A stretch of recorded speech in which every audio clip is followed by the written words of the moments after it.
Tim has $2,346 in his checking account. If he deposits a check with a value of $859 into his account, what will be the new balance?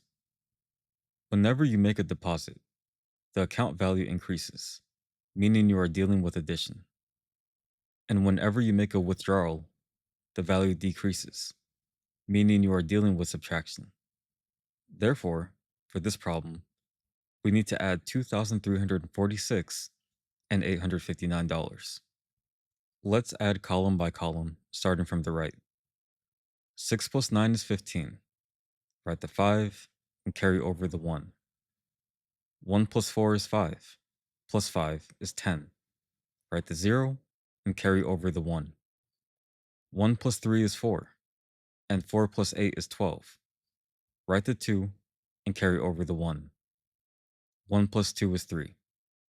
So the new balance of the account will be $3,205.